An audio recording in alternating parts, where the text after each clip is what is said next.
안녕하세요. 저는 40대에 접어든 중년의 남성입니다. 조그만 회사를 운영하면서 아내와 오손도손 살아가고 있는 평범한 사람이에요. 사정이 여의치 않아 아이는 없이 두 부부만 있지만 그래도 괜찮습니다. 저를 아끼고 사랑해주는 아내만 있다면 그걸로도 충분히 만족스러우니까요. 오늘은 제 아내의 생일입니다. 제 딴에는 선물도 준비하고 했지만 아내는 이런 저를 타박할 게 뻔합니다. 왜 쓸데없는데 돈을 썼냐며 저를 몰할 테지만 그게 본심이 아니란 걸 아니 벌써부터 선물을 받고 좋아할 아내가 눈에 선하네요.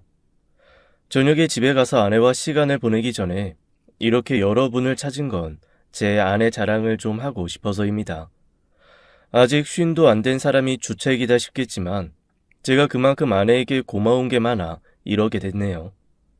제가 아내가 아니었다면 이렇게 여유롭게 이야기나 하고 있지 못했을 걸 누구보다 잘 아니 안 그럴 수가 없어서요.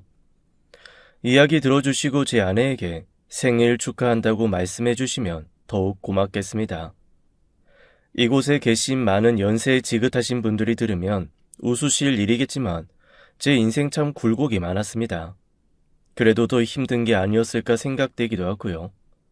차라리 여느 사람들처럼 평범하게 학교를 다니고 취직을 하고 결혼을 하는 시기였으면 그냥 남들처럼 소소한 걸로 고민하면서 살았을 텐데 전 그런 루트를 밟을 수가 없었어요. 쉽게 말씀드리자면 천국에서 지옥으로 다시 천국에서 지옥으로 뭐 이런 식이었답니다. 행복할 때는 그 어떤 고민도 없이 잘 살 정도였다가 불행이 밀려오는 순간에는 세상에서 가장 불행한 사람이 되는 케이스였거든요. 일단 유년 시절부터 청년기에 이르는 순간까지는 정말 행복한 놈이었습니다. 성실한 아버지와 자상한 어머니, 아래서 태어난 외동 아들이었으니 물질적으로도 평탄했고 누구보다 큰 사랑을 받았으니 정신적으로도 안온했습니다. 전 그렇게 평생을 살 줄 알았어요. 어느 날 수업 시간에 걸려온 한 통의 전화를 받게 되면서 그간의 행복이 모두 부셔져 버리게 되었습니다. 승준아, 너 당장 귀국해야겠다. 네 아버지가. 그 어떤 조짐도 없었던 갑작스러운 이별 통보였습니다. 술에 취해 집에 오시던 아버지가 아파트 계단에서 굴러 머리를 심하게 다쳐 그 자리에서 돌아가셨다는 고모의 연락이었어요. 당시 제가 베이징의 한 대학에서 유학생활 중이었답니다. 제 자랑 같지만 전 중국이 언젠가 세계 최강 대국이 될 거라는 생각을 해서 중국을 더 알고 싶다고 유학을 떠났었어요. 열심히 중국어도 배우고 중국 경제와 사회, 문화를 익히며 나름 사업 구상도 하던 예비 청년 사업가이던 제 꿈이 그렇게 무너졌습니다. 서둘러 귀국하고 보니 이미 아버지의 마지막을 배웅해 주시던 분들이 절 눈물로 맞아주셨어요. 도통 믿을 수가 없었답니다. 그토록 정정하던 분이 하루아침에 세상을 등진다는 게 말이 안 됐어요. 술을 드실 수도 있지만 멀쩡한 엘리베이터를 두고 계단을 올랐다는 것도 말이 안 됐고요. 그래도 경찰 조사는 그 어떤 이상한 점도 발견할 수 없었다더군요. 실제로 제가 본 CCTV가 증거였어요. 아버지가 비틀대다 엘리베이터 버튼도 못 누르시다 근처 계단으로 가시는 모습이 찍혀 있었어요. 중간중간 걸음을 멈추시기도 하던 아버지가 어느 순간 크게 고함을 지르시다 순간 어지러우셨는지 비틀대다 발을 헛디디면서 계단을 구르는 모습이 적나라하게 담겨 있었어요. 말 그대로 사고사였던 거죠. 단순히 그것뿐이었다면 정말 운 나쁘게 돌아가신 걸 텐데 그간의 연유를 알게 되면 그게 단순한 실족사가 아니라는 걸 알 수 있었답니다. 원래부터 사업을 하시던 아버지가 그 1년 전부터 모처에 투자를 진행하셨는데 그게 잘 안 됐던 모양이에요. 그래서 돌아가실 즈음부터 엄청나게 힘들어 하셨답니다. 그렇다고 당신 성격의 엄마나 친척들한테 앓는 소리 하실 분도 아니셨으니 혼자서 속만 끓이다 술을 드시고는 실수를 하신 거였어요. 최소한 상을 치르는 중에는 그 정도가 전부라고 생각했어요. 장례가 끝나기 무섭게 여러 채권자들이 저희 집에 들이닥쳤답니다. 단순한 투자 실패였다면 그런 일이 없었을 거예요.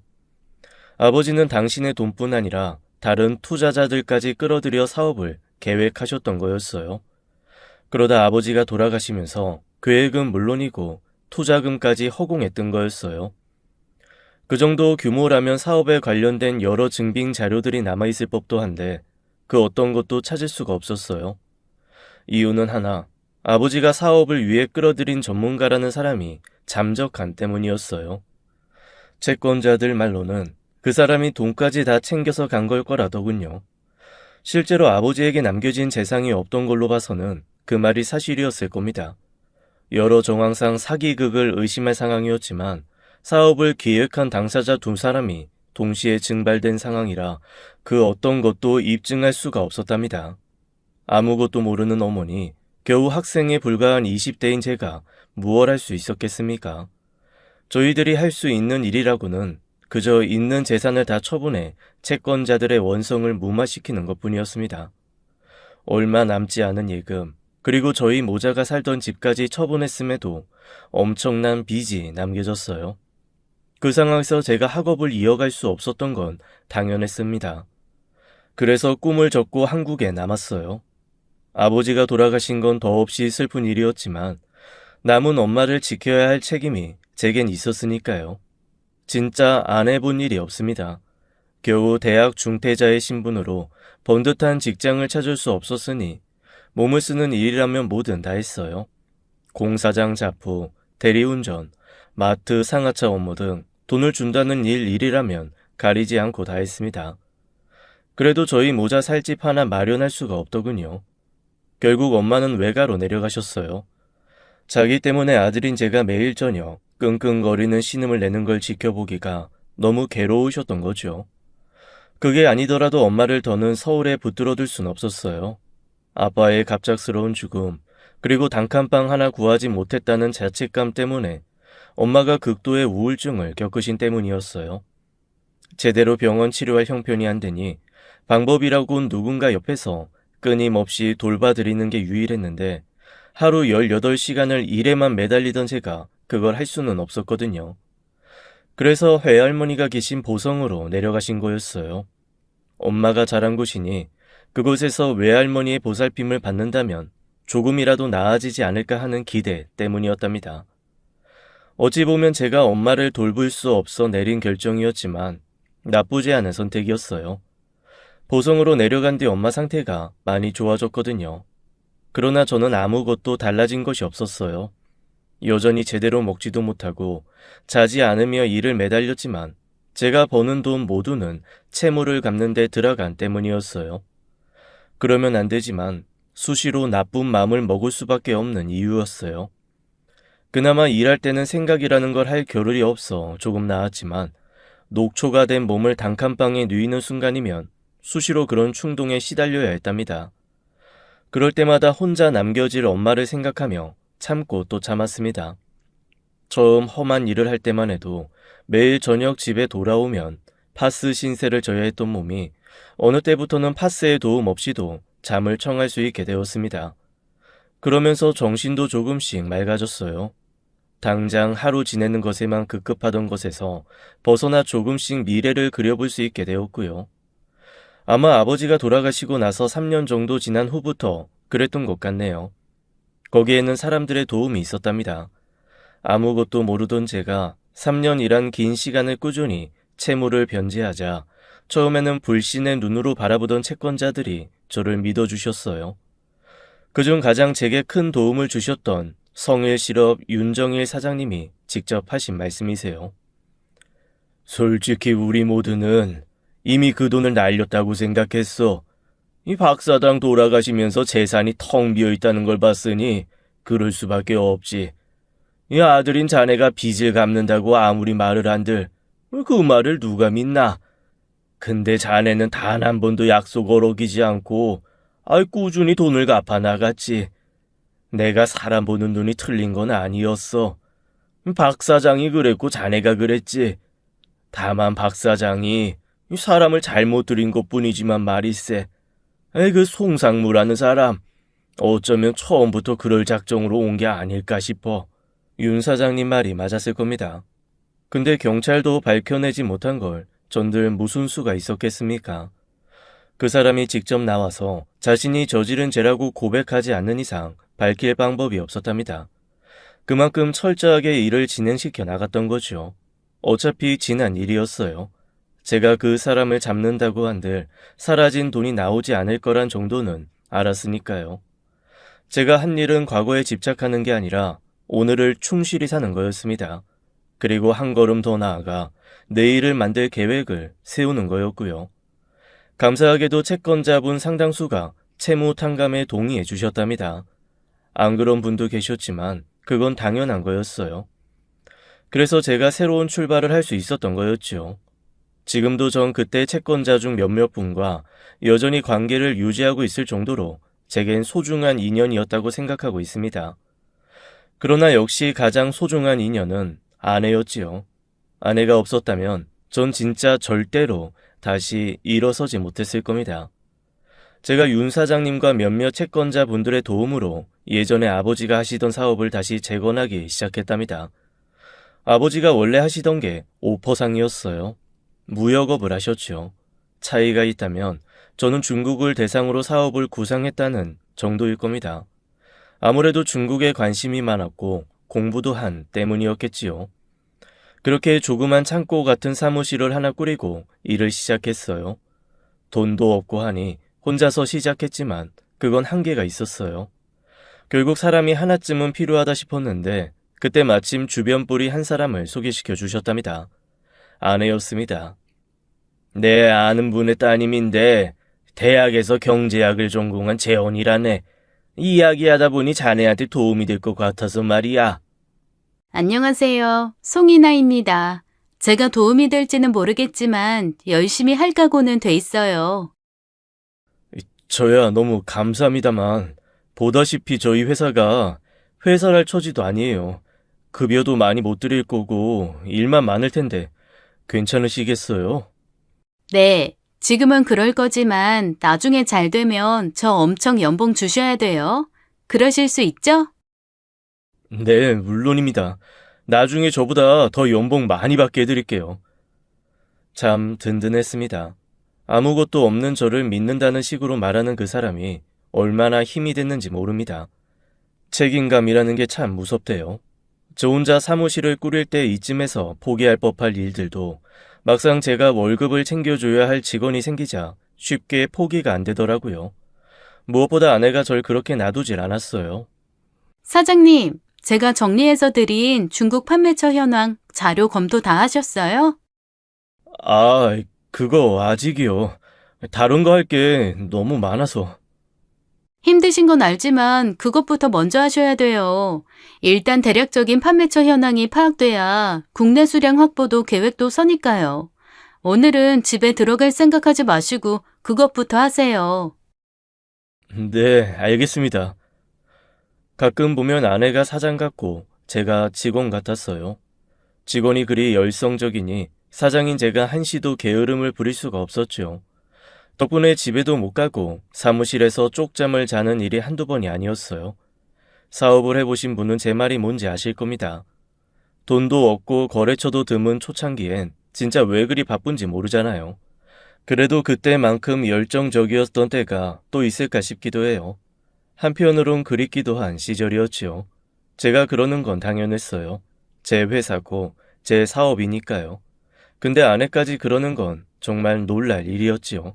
월급도 얼마 못 받는 직원이면서 저랑 똑같이 일을 했답니다. 심지어는 저처럼 사무실에서 쪽잠을 자기도 했어요. 남자도 아니고 여자잖아요. 너무 감사한 일이었지만 부담이 안 될 수가 없었죠. 아무리 사장과 직원 사이라고 해도 다 큰 성인 남녀가 단둘이서 조그만 사무실에서 밤을 새는 거였으니까요. 이나 씨는 들어가세요. 며칠 전에도 철야했잖아요. 제가 들어가면요. 남은 거 사장님이 다 정리하실 수는 있고요. 저희 납기일 못 맞추면 클레임은 고소하고 당장 손해배상 들어올지도 모르는데 돈 많으세요? 그럼 저 집에 들어가서 편하게 자고요. 그게... 그래도 힘들잖아요. 저 괜찮아요. 화장실 가서 사장님 얼굴부터 보고 오세요. 모르는 사람이 보면 눈 밑에 화장품 바른 줄 알겠어요. 저 잠시 일하고 있을 테니까 요 앞에 사우나라도 다녀오세요. 에이, 사우나 갈 시간이 어딨어요. 일해야지. 저 괜찮아요.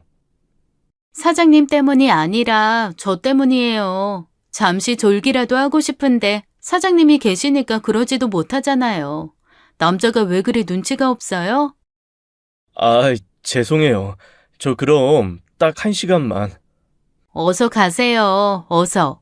아내에게 쫓겨나다시피 해서 사우나로 가는데 왜 그리 설렜는지 몰랐어요. 아내가 그랬거든요. 남자가 눈치가 없다고. 그게 왜 설렜냐고 그러실지 모르는데 아내 눈에 제가 사장이 아닌 남자로 보인다는 뜻으로 들려서 그랬답니다. 그래서 난 되지만 어느 순간부터 제가 아내에게 호감이 생겼답니다.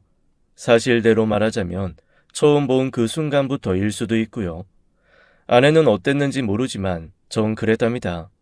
그래서 처음 저희가 제대로 된 거래를 성공시키고 나서 서로 너무 기쁜 마음에 포옹을 하고는 깜짝 놀랐던 거지요.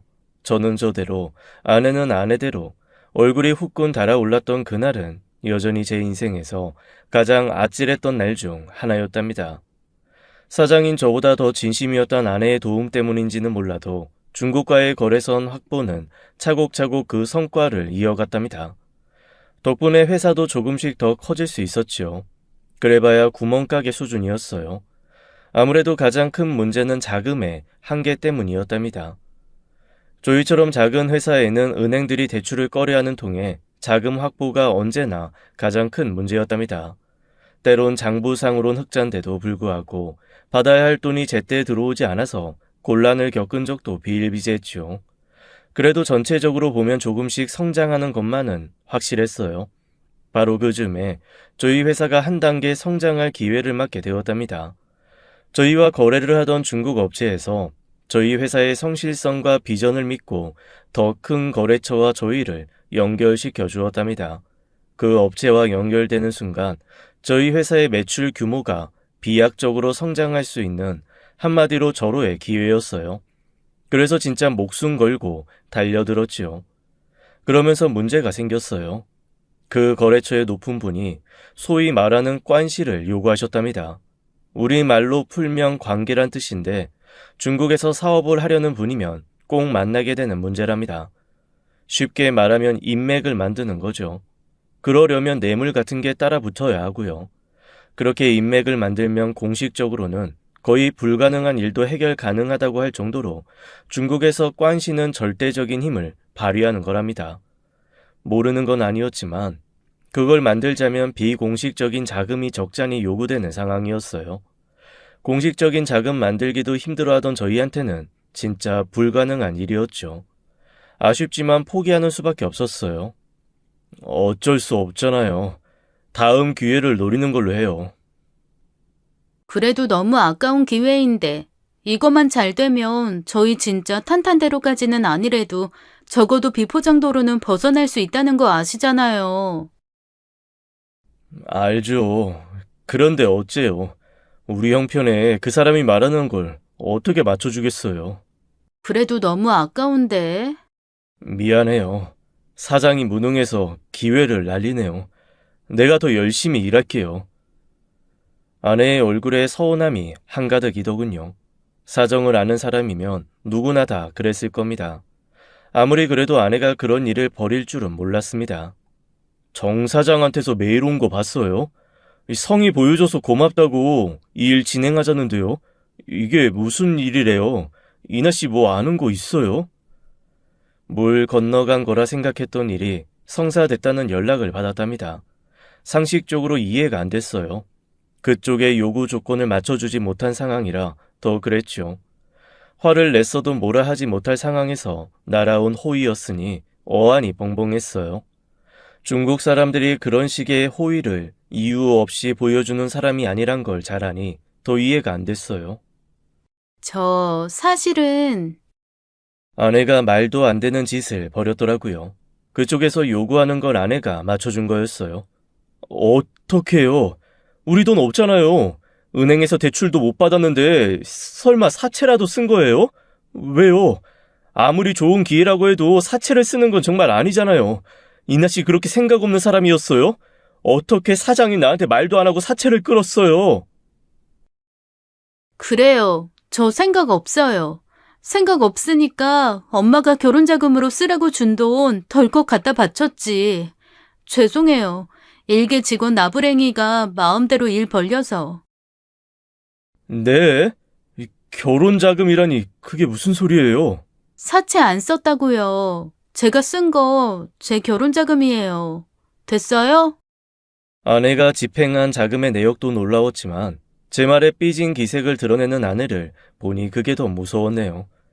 아니, 내 말은 그게 아니고 이나 씨가 왜 회사 일이잖아요. 사장도 아닌데 왜 결혼 자금을... 그럼 어떡해요? 천금 같은 기회를 쳐다만 보고 있어요? 아무리 그래도... 성공해서 다시 돌려주셔야죠. 이자 엄청 붙여서. 왜 그냥 떼먹으시려고요? 그러셔도 제가 할 말은 없죠. 제 맘대로 한 거니까. 뭐 어차피 결혼할 때 쓰라고 준 돈이니까 그 돈 못 찾으면 사장님이 저 책임져 주시지 않을까요? 네? 아, 그게 무슨... 아니에요. 뭐예요? 빨리 다음 준비해야죠.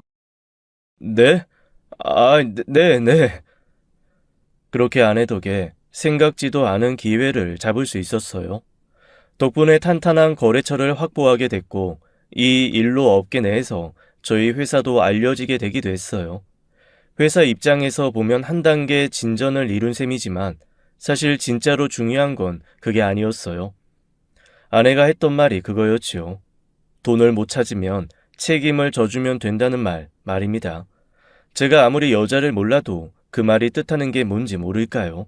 여자가 남자한테 책임을 지라는 게 무슨 뜻이겠어요? 저만 아내를 그리 생각하고 있었던 게 아니라는 뜻이었지요. 그래도 확신할 수 없었어요. 그냥 농담일 수도 있으니까요.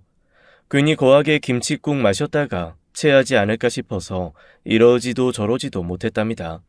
제가 얼마나 바보 같았으면 아내가 먼저 나섰겠습니까? 저 진짜 답답해서 안 되겠어요. 제가 지난번에 한 말 왜 대답 안 하시는 건데요? 무슨 말이요? 일부러 그러시는 거죠? 왜요? 저 같은 여자 책임져 주고 싶지 않아서 그러시는 거예요? 그럼 그렇다고 말을 해주시던가. 그래야 제가 딴 생각을 안 하죠. 네? 그게 농담이 아니었어요. 세상에, 어떤 여자가 그런 걸로 농담을 한대요? 나 진짜 답답해서 못 살아. 그게, 제가 그게 예스예요, 노예요? 정말 괜찮아요? 나 같은 남자랑 만나도 예스인지 노인지만 말해요. 나머지는 내 몫이니까. 예스입니다. 예스예요. 진짜 그럴 것이지. 그걸로 왜 사람 애간장을 태운대? 알겠어요. 그렇게 아내와 연인이 되었습니다. 원래부터 마음을 가지고 있던 사람들이다 보니 진도 빠른 건 당연했어요. 그렇게 우리는 곧 부부가 되었답니다. 저희 집도 처가도 다 아버님이 안 계신 상황이었어요. 저희 아버지야 그리 되셨던 거고 장인은 원래 지병이 계셨다 하더라고요. 자세한 거야 물어볼 이유도 없었죠. 저한테 장인의 별세 이유가 중요한 것도 아니었으니까요. 중요한 건 아내와 가정을 꾸렸다는 거겠지요. 동료로서의 아내도 훌륭했지만 내 여자가 된 아내는 그보다 훨씬 더 훌륭했답니다. 집안에서 저를 챙길 때는 누구보다 자상한 여자였고 회사에 나와선 제가 게으름을 피울 수 없게 만드는 엄한 선생님이었죠. 덕분에 안과 밖에 모두 수월하게 돌아갈 수 있었답니다. 그래도 사업이라는 게 매번 좋을 수는 없는 거였어요.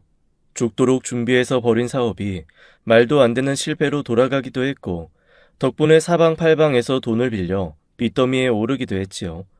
저 혼자였다면 또다시 좌절할 법한 일이었겠지만 아내가 옆에 있는 이상 그럴 이유는 없었답니다. 괜찮아. 하다 보면 그럴 수도 있지.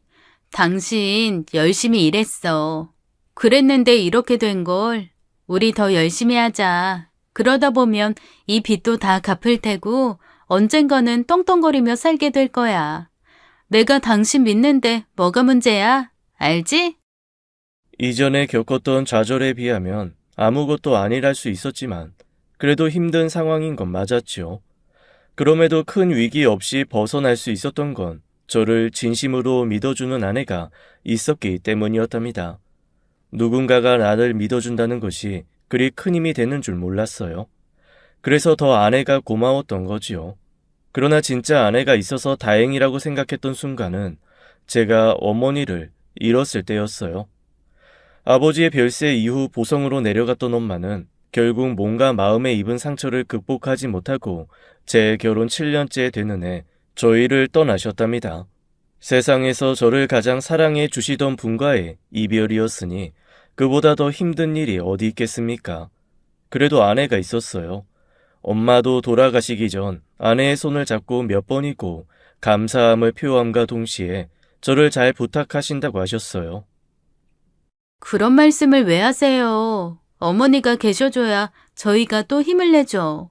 어서 일어나셔서 저한테 음식하는 법도 가르쳐 주시고 해주세요. 그래야 하는데 이번에는 힘들겠구나. 아가야, 고맙다. 네가 있어서 내가 그나마 맘 편하게 떠나겠구나. 앞으로도 우리 못난 저놈 잘 부탁한다. 미안하다. 엄마가 결국 저희를 떠나셨을 때 아내가 정말 많이 울었어요. 장모님도 그러셨지요. 장모님은 저희 엄마 영정을 품에 안고 몇 번이고 미안하다고 그러셨답니다. 뭐가 미안한 게 있어 저러나 싶을 정도였어요. 그냥 하시는 말씀이신 거죠. 당신은 아직 남았는데 엄마가 먼저 가셨으니 그리 느끼시는 거라고 생각했어요. 사실은 정말 미안한 게 있으셨답니다. 저희 장모 참 여린 분이시거든요. 처음 저를 볼 때부터 그랬어요. 제 눈도 잘 못 마주칠 정도로 여리기만 하시던 분이시라 제가 오히려 민망하더라고요. 그런 점은 아내와 참 많이 달랐지만 그래도 두 사람 다 착하고 순한 사람이었던 것만은 분명해요. 그와는 달리 처남은 전혀 딴판이었어요. 제가 결혼할 당시 처남은 없었어요. 아내 말로는 필리핀에서 리조트 하는 친구 일을 돕고 있다고 그랬답니다. 아무리 그래도 어떻게 자기 누나 결혼식에도 안 올 수가 있지 싶었는데 가끔 보면 아내와 처남 사이가 그리 좋은 것 같지 않더라고요. 실제로 제가 결혼한 이후 처남을 본 적이 거의 없다는 게 그 증거겠지요. 두 남매 사이가 원활하지 않으니 제가 처남을 잘 못 본 거라고 생각했어요. 게다가 외국에 거주한다니 더 그랬을 겁니다. 자주 본 건 아니지만 처남은 아내와 장모와는 달리 사람이 좀 거칠고 경우도 그리 좋은 것 같지는 않았어요. 제가 나이도 더 많고 누나의 남편인데 절 봐도 제대로 고개 숙여 인사하는 적이 없었던 것만 봐도 알 수 있는 거였어요. 그러면 또 아내가 난리를 부렸지만 그래봐야 들은 채도 안 했달까요? 제가 외동이라서 그런 걸까요? 보통 형제나 남매가 그런 것 같지는 않던데 말입니다. 아무래도 두 사람 사이에 제가 모르는 무슨 일이 있지 싶었어요. 그래봐야 잠깐 생각하는 정도였어요. 제 코가 석자라고 제 앞가림하기도 바빴으니까요. 중간중간 실패를 맛보긴 했지만 그래도 나쁘다고는 말할 수 없는 게 제 사업이었답니다. 이제 직원도 대여섯 명을 둘 만큼 됐으니 솔직히는 좀 괜찮은 거였지요. 그때부터는 아내도 회사 일에서 자유로울 수 있었답니다.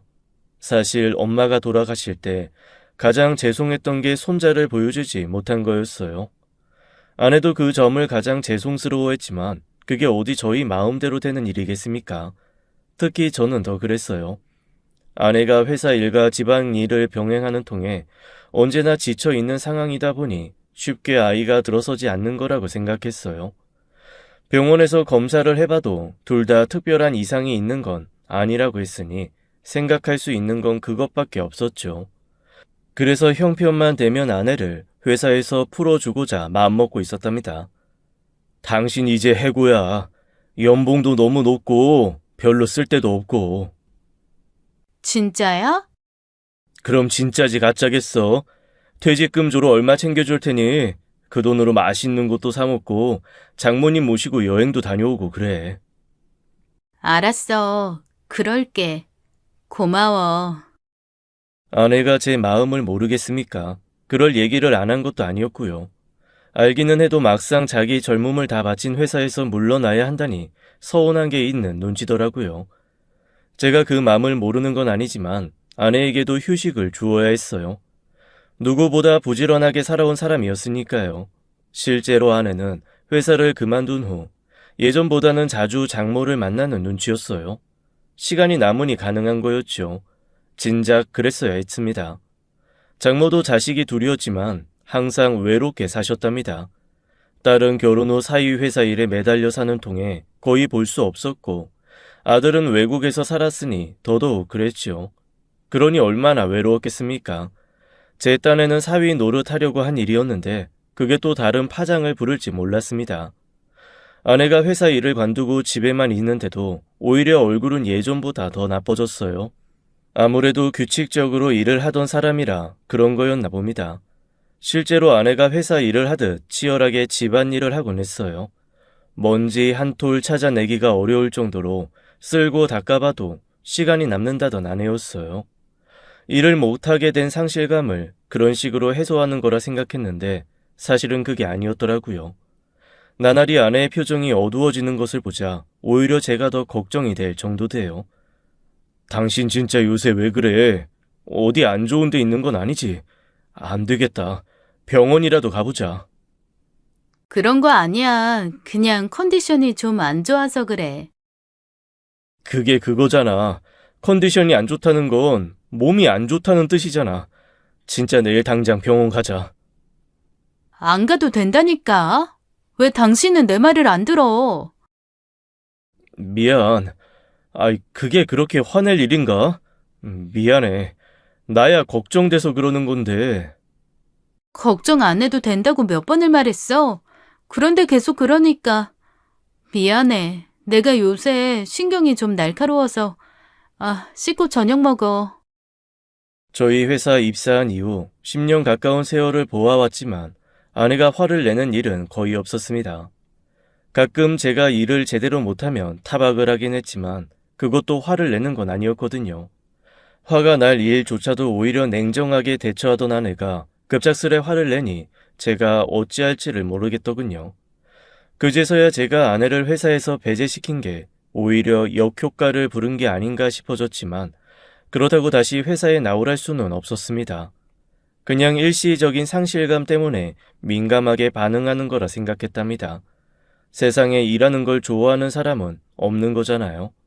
아내도 집에서 지내면서 조금씩 그 생활에 익숙해지면 예전 그 모습을 회복할 수 있을 거라 생각했습니다. 아니었어요. 나날이 아내의 짜증은 늘어만 갔습니다. 이유를 모르겠으니 제가 어떻게 하는 게 좋을지도 모르겠더라고요. 최대한 아내의 심기를 건드리지 않으려고 노력했어요. 아내는 그런 대접을 받을 자격이 있는 사람이었으니까요. 알고는 있지만 저도 사람이지요. 어느 순간엔 저도 모르게 욱하게 되더라고요. 피곤하면 저녁 배달시킬까? 당신 좋아하는 떡볶이 어때? 떡볶이가 저녁이 돼? 그냥 밥 차리면 돼. 떡볶이가 싫으면 중국집 시킬까? 괜찮다고. 저녁 한다는데 왜 그래? 왜 그러긴. 만사가 귀찮다는 얼굴이니 그러지. 요새 진짜 왜 그래. 병원 가자면 괜찮다고 그러면서 막상 보면 언제나 피곤해하고 말할 때도 요새 맨날 짜증 달고 사는 거 알아? 미안해. 내가 착한 사람이 아니라서 그런가 보지. 왜 또 믿고 와? 내가 그런 말 듣자고 이래? 그만하자. 이제 그만할 거면 처음부터 시작 안 했으면 좋았잖아.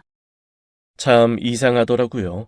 정말로 힘든 시절을 겪을 때에도 저희 부부 단 한 번도 싸우질 않았어요. 그때는 정말 서로 피곤하고 힘들어서 조금만 삐끗했다면 엄청 싸웠을 텐데 안 그랬거든요. 근데 이젠 싸울 거라고는 전혀 없어진 상황에서 그러고 있으니 이해도 안 되고 뭔가 이상하다 싶기도 하고 그랬어요. 뭐 주변 사람들 말을 들어보면 결혼하고 한 10년 되고 그러면 그럴 때가 있다고들 해서 그런가 보다 생각했어요. 근데 그런 이유로 치부하기엔 아내가 너무 달라진 것도 사실이었거든요. 수시로 부딪히는 일이 늘어난 게 그 증거였어요. 주말 같은 경우엔 하루 서너 번도 그랬으니까요. 저도 참 피곤했지만 그래도 아내처럼 이상한 생각을 하지는 않았어요. 나 진짜 힘들어. 우리 그만하자. 그래, 이렇게 싸우는 게 뭐 좋은 일이라고. 그럼 내가 서류는 준비해 올게. 서류라니? 무슨 서류? 방금 말했잖아. 그만하자고. 당신도 그러자면서. 그러니까 이혼 서류 해온다고. 너 미쳤어? 갑자기 이혼은 무슨 소리야? 내가 언제 이혼하지? 그냥 이런 식으로 다투는 거 그만하자는 거지. 그게 그거지. 우리 이렇게 살아봐야 맨날 다투기만 하고 서로 상처만 주고 살 거야. 그냥 조금이라도 좋은 감정 남았을 때 정리하는 게 맞는 것 같아. 말 같지도 않은 소리 그만해. 나 못 들은 걸로 한다. 이렇게 회피한다고 뭐가 달라져? 그냥 내 말대로 해줘. 내가 지금까지 당신한테 뭐 부탁한 거 있어? 아니지? 그러니까 그냥 처음이자 마지막으로 내 부탁 들어준다 생각하고 이혼하자. 안 하던 부탁을 왜 하고 그래? 그것 말고 다른 부탁은 다 들어줄게. 지금 당신 너무 흥분해서 그래. 좀 가라앉히면 다시 얘기하자. 너무 놀라서 제가 생각이 정리가 안 됐어요. 이혼이라는 건 꿈에서도 생각하지 않았던 일이었어요.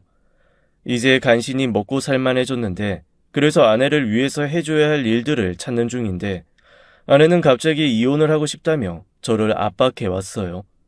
저로선 절대 받아들일 수 없는 일이었답니다.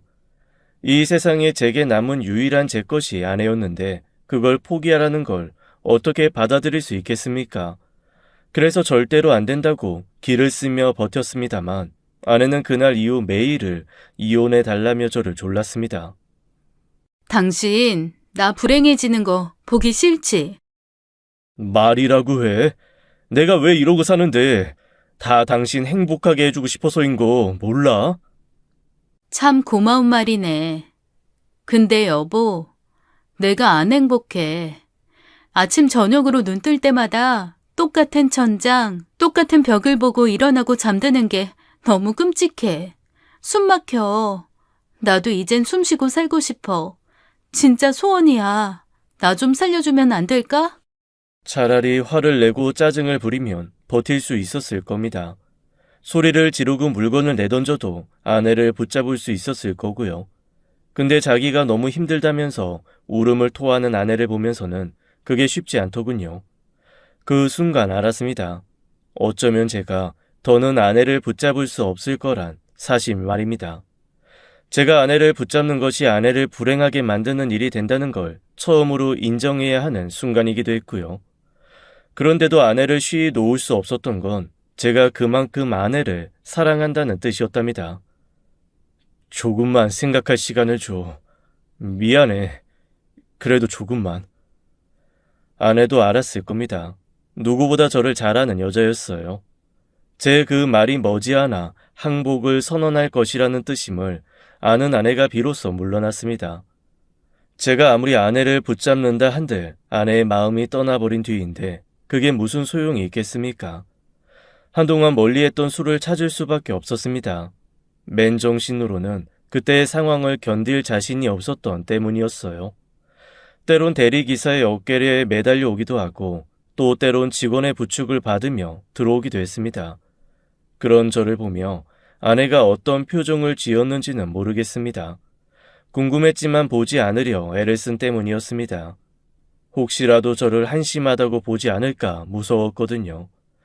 아내 말대로 회피한다고 해도 언젠가는 끝이 있는 거지요. 우리 이제 한 달 후면 남이 되는 거네. 양육권이야 애가 없으니 다툴 필요도 없고 위자료는 안 줘도 돼. 나 이제 집에 들어가서 짐 챙겨서 나갈게. 일단 엄마한테 가 있을 거야. 왜 그렇게 서둘러? 누가 쫓아내는 것도 아닌데. 그리고 위자료는 받아. 법이 정한 대로 줄 거니까 그렇게 알아. 아니야, 나 진짜 돈 필요 없어. 애가 있는 것도 아닌데. 너 진짜 왜 그래?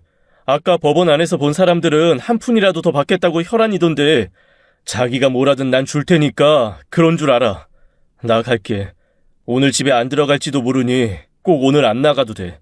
나 보기 싫어서 나간다는 거잖아. 나 가. 조금은 더 깔끔한 이별이었기를 바랐지만 그럴 수 없었어요.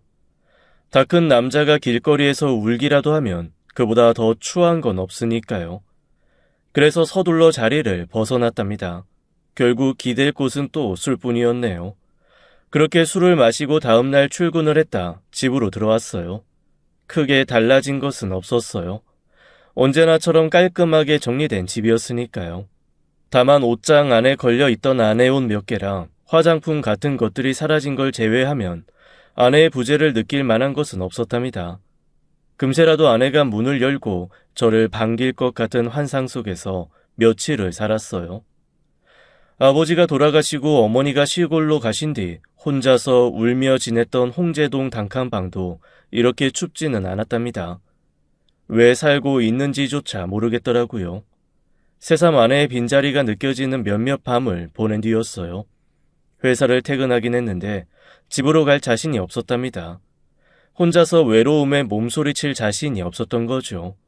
그래서 회사 근처에서 술을 마신 것까지는 좋았는데 눈을 떠보니 집이 아니더라고요. 에이, 사장님, 다 왔습니다. 차는 여기 되면 될까요? 네, 감사합니다. 대리기사가 떠난 후 억지로 몸을 일으켰답니다. 근데 저희 집이 아니었어요. 제가 술이 취해서 저희 주소 대신 장모님 주소를 불렀더라고요. 저랑 아내가 열심히 발품을 팔아 마련한 깔끔한 신축 빌라였어요. 그걸 받고 장모가 얼마나 눈물을 흘리셨는지 모릅니다. 자기 같은 주인한테 이 무슨 가당치도 않은 선물이냐면서요. 사실 선물이라는 건 말이 안 됐어요.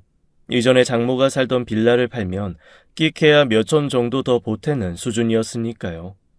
그래도 감사하다며 손수건을 적시던 분이셨지요. 막상 오기는 왔는데 제가 들어갈 수는 없었죠. 이러지도 못하고 저러지도 못하는 상황이었답니다. 바로 그때였어요. 누군가가 제 차 창문을 두드렸답니다. 박서방인가? 자네 여긴 어쩐 일로? 제가 창문을 내리자 장모의 인상이 구겨지대요. 아이고, 술 냄새. 도대체 얼마를 마신 게야? 이러고 있지 말고 들어가세. 어여. 장모님 죄송해요. 제가 못나서 죄송합니다. 왜 눈물이 났던 걸까요? 일단은 죄송했습니다. 자기 딸을 그렇게 만든 죄인이었으니까요. 한편으로는 이혼을 하게 되면 장모를 못 본다는 서운함도 컸지요. 엄마가 돌아가신 뒤 장모는 제가 가엾다면서 많이 안타까워 해주신 분이셨거든요. 엄마는 아니지만 엄마 같은 그런 존재였지요. 그런 분을 잃는다는 생각에 울컥 눈물이 났던 거였어요. 이 사람이 왜 그래? 안 되겠다. 어서 들어가자. 어서. 못 들어가요. 이나가 저 보기 싫대요. 이나가 저 보면 싫어할 거예요. 이나 없어. 내가 지 이모 집에 심부름 보냈어. 매일 울고 있는 꼴이 보기 싫어서. 이나가 왜 울어요? 저랑 이혼해서 속이 시원해서 운대요. 그만하고 들어가세. 나 추워. 그렇게 장모의 집으로 들어갔습니다. 정말로 아내는 없었어요. 장모가 꿀물을 타온다며 분주한 사이 제 눈길은 자연스레 TV 장식대에 있던 아내의 사진으로 갔답니다. 저희가 연애할 무렵의 아내였어요. 활짝 웃고 있는 그 사진을 좀 더 자세히 보려고 몸을 일으키다 제가 넘어졌어요. 술이 많이 취했더라고요. 꽈당하는 요란한 소리와 함께 장모가 달라봐선 혀를 차시더라고요. 자네 왜 이래? 어머, 어째? 피나잖아. 잠시만. 119 불러야 하나? 허둥징둥 하시는 게 제가 좀 다친 모양이었어요. 아무 느낌도 없었는데 말이죠. 괜찮아요. 저 아무렇지도 않아요. 아무렇지도 않긴. 자네 얼굴에 피가 흥건한데. 손으로 문질러 보니 피가 묻어나오긴 하대요. 넘어지면서 모서리에 쓸린 걸 수도 있고 장모의 걱정대로 심하게 부딪혀 제대로 찢어진 걸 수도 있었어요. 그게 무엇이든 상관없었어요. 저 진짜 아무렇지도 않았어요. 바로 그때였답니다. 문이 열리더라고요. 그리고 아내가 들어왔어요. 엄마, 다녀왔어요. 이모 없어서 집 앞에. 뭐야? 당신 얼굴 왜 그래? 아내가 피칠갑이 된 제 얼굴을 보고는 소스라치게 놀랐답니다. 바로 화장실로 들어가 온수에 적신 수건을 가지고 나와서는 제 얼굴을 닦았답니다. 다행히 크게 찢어진 건 아닌 눈치였어요. 당신 왜 이러는데? 여긴 왜 와서 이래? 나 진짜 너무 속상해. 간만에 느껴보는 아내의 걱정스러운 눈길과 다정한 손길에 저도 모르게 긴장이 풀어졌나 봐요. 진탕 마신 술까지 더해지니 저도 모르게 스르르 눈이 감기고 말았네요. 얼마를 잔 건지 모르겠습니다. 제가 침대에 누워있대요. 몸을 일으키려는데 쉽지 않았습니다. 술이 많이 된 이유도 있겠지만 그보단 그 침대에서 아내의 채취가 묻어나오는 통에 일어나고 싶지 않다는 게 더 맞았어요. 바로 그때 밖에서 두 사람의 대화가 들려오대요. 너 진짜 박서방 저리 둘 거니? 저러다 사람 잘못되면 어쩌려고? 너 온 지 며칠이나 됐다고 얼굴이 저게 뭐야? 사람이 아주 반쪽이 됐어. 내가 무슨 면목으로 박서방을 봐? 그럼 어떡해? 내가 저희 옆에 있으면 종길이가 수시로 나타나선 돈 달라고 그럴 텐데. 지금이야 나겠지만 내가 계속 못 준다고 그러면 결국 저희한테 갈 거야. 종길이는 그러고도 남지. 그럴 바엔 차라리 내가 집을 나오는 게 나아. 이야기를 해. 박서방이라면 충분히 이해할 거다. 자기가 선을 긋든 돈을 주든 하겠지. 그래도 네가 있는 게 저 사람한테는 더 좋은 일일 텐데. 엄마가 뭐랬어? 아빠가 저희 집안 망하게 한 죄 다 갚으려면 결혼이 아니라 그보다 더한 거라도 해야 한댔지? 그래서 했어. 알아. 내가 저 사람 진짜 사랑해서 한 거지. 그래도 처음엔 아니었잖아. 엄마랑 내 죄책감 씻어보겠다고 일부러 접근한 거잖아. 아빠란 사람 자기가 실컷 잘못해놓고는 죽을 때가 되는 그 사람 좋은 사람이었다고 죄를 갚겠단 말밖에 더 했어? 그걸 왜 우리한테 떠넘기냐고. 사실 원망 많이 했지만 저 사람이랑 있다 보니 그런 것조차 고맙더라. 아빠가 죄를 지어서 내가 좋은 사람 만나게 됐다 싶어서. 그래서 정말 더 노력하고 더 사랑했어. 근데 이젠 그 아들놈이 저 사람 망칠지도 모르는데 내가 그걸 알면서 어떻게 그래. 다 부모 죄다. 못난 애미 애비 만나서 네가 못할 일을 하게 한 죄. 그러니 더더욱 니들은 잘 살아야지 않겠니? 넌 가만히 있어. 정 안 되면 내가 종길이 품에 안고 한강이라도 뛰어들 테니까. 넌 그냥 박서방한테 가. 엄마 소원이다. 너무 이상한 대화였어요. 제가 술에 취해서 잘못 들었다기엔 너무 이상했어요. 그래서 결국 달려나가고 말았답니다. 지금 두 분 무슨 말씀하시는 거예요? 여보, 아니야. 이야기는 무슨. 엄마, 우리 아무 말 안 했지? 이미 때는 늦었습니다. 제가 다 들어버린 뒤였어요. 한사코 아니라는 아내를 뒤로하고 결국 장모가 입을 여섰답니다. 당신들의 죄로 자식들이 힘들게 사는 건 더 이상 못 보겠다면서요. 미안하네. 모두가 다 내 죄네. 내가 말렸어야 했는데 못 말렸어. 장모님, 그냥 자세하게 이야기해 주세요. 네? 장모님의 고백이 이어지면서 전 놀랐다 화났다 슬프기를 무한 반복했답니다. 돌아가신 장인이 바로 아버지가 사업 투자를 위해 데려오신 그분이셨어요. 처음부터 사기를 칠 생각은 아니셨대요. 정말 될 것 같은 사업이었는데 중간에 일이 어그러지면서 큰 손실이 났고 그걸 감추려다 결국 감당이 안 돼서 장인이 그나마 남은 돈을 다 들고 튀신 거였어요. 장모는 당장 경찰에 자수하라셨지만 장인은 그러질 않았고 계속 죄책감에 시달리던 장인이 술을 포금하면서 2년 만에 강경화로 돌아가신 거였어요. 돌아가시면서 장모와 아내에게 자신의 죄를 어떻게든 용서받고 싶다는 말씀을 하셨대요. 근데 이미 아버지는 돌아가신 뒤였고 어머니도 시골에 갔고 저희 집은 박살이 났으니 무슨 방법이 있었겠습니까? 그래도 아버지의 유지를 외면할 수 없었던 아내가 결국 저를 도와준다는 이유로 접근했답니다. 그 뒤는 다 아시는 대로고요. 아내는 온 힘으로 저를 도왔죠. 그래서 여기까지 온 거였고요. 언제나 그 부분에 대한 죄책감을 가지고 살았지만 그 사실을 말할 생각은 없었답니다. 제가 느낄 배신감이 너무 두려웠대요. 아내는 저를 사랑하고 있었으니까요. 그렇음에도 아내가 일부러 꼬투리를 잡아 이혼을 하게 된 건 처남 때문이었답니다. 사실 처남은 사기나 폭력으로 교도소를 수시로 드나드는 친구였어요. 처음에 필리핀에 있다고 한 것도 사실은 교도소에 있었기 때문에 둘러댄 거짓이었고요. 그런 사람들이 돈 냄새에는 미치도록 민감한 법이죠. 저랑 아내가 힘겹게 살 때는 돈 나올 구석이 아니라고 생각해서 방치했지만 아내가 회사를 그만두고 집에 들어 앉은 걸 보며 돈 뜯어낼 궁리만 했답니다. 끝까지 돈을 안 주면 아내가 장모가 감추려던 비밀까지 다 저한테 이야기하겠다는 협박까지 서슴지 않았대요. 그것만은 견딜 수 없었던 거죠. 그래서 아내가 저와 이혼을 하기 위해 말도 안 되는 쇼를 한 거였어요.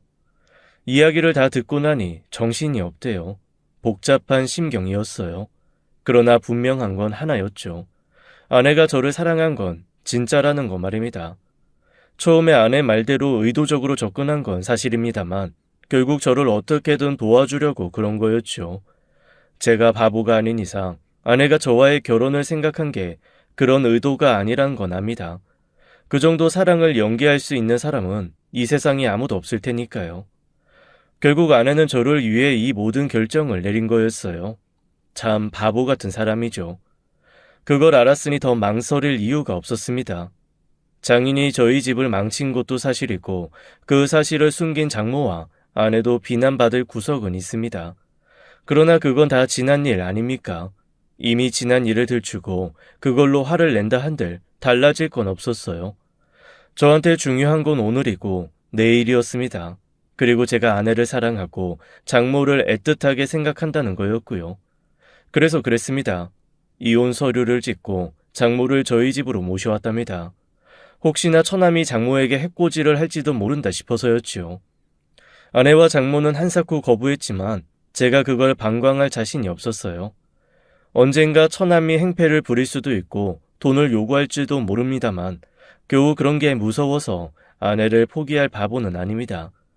적어도 제가 지켜야 할 보물이 뭐라는 것 정도는 아는 놈이니까요. 그래야만 남은 인생 후회 없이 행복하게 살 수 있다는 것도 알고요. 인간은 실수를 하는 동물입니다. 그러니 아내도 그랬고 저 역시 그렇던 거겠지요. 중요한 건 실수를 통해 배우는 게 있어야 한다는 것입니다. 저희 부부는 그러려고 합니다. 과거의 상처는 묻고 오늘 더 행복한 사람이 되기 위해 열심히 살 겁니다. 적어도 오늘 아내의 생일인 오늘보다 그런 각오를 다지기에 좋은 날은 또 없을 것 같아 이렇게 말씀드리는 겁니다. 감사합니다.